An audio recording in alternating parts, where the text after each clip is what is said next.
आप देख रहे हैं TNB।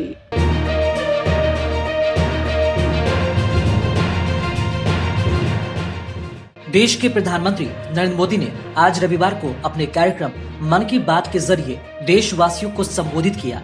आज मन की बात का 83वां संस्करण प्रसारित हुआ। पीएम मोदी ने अपने संबोधन में अमृत महोत्सव, वृंदावन धाम की भव्यता और पर्यावरण के मुद्दे पर बात की। पीएम मोदी ने कहा कि मैं सत्ता में नहीं, सेवा में रहना चाहता हूँ।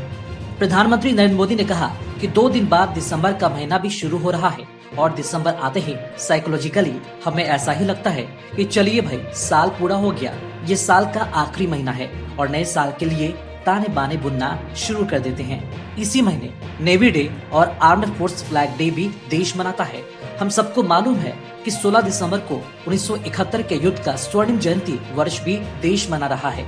मैं इन सभी अवसरों पर देश के सुरक्षा बलों का स्मरण करता हूँ, हमारे वीरों का स्मरण करता हूँ और विशेष रूप से ऐसे वीरों को जन्म देने वाली वीर माताओं को स्मरण करता हूँ। पीएम मोदी ने कहा कि अमृत महोत्सव सीखने के साथ ही हमें देश के लिए कुछ करने की भी प्रेरणा देता है। अब तो देश भर में आम लोग हो या सरकारें, पंचायत से लेकर पार्लियामेंट तक अमृत महोत्सव की गूंज है और लगातार इस महोत्सव से जुड़े कार्यक्रमों का सिलसिला चल रहा है। ऐसा एक रोचक प्रोग्राम पिछले दिनों दिल्ली में हुआ, आजादी की कहानी बच्चों की जुबानी। इस कार्यक्रम में बच्चों ने स्वाधीनता संग्राम से जुड़ी गाथाओं को पूरे मनोभाव से प्रस्तुत किया।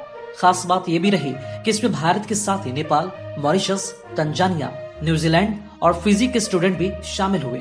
पीएम मोदी ने कहा कि एक कमाल का काम हिमाचल प्रदेश में ऊना के मेंटर राइटर राम कुमार जोशी ने भी किया है।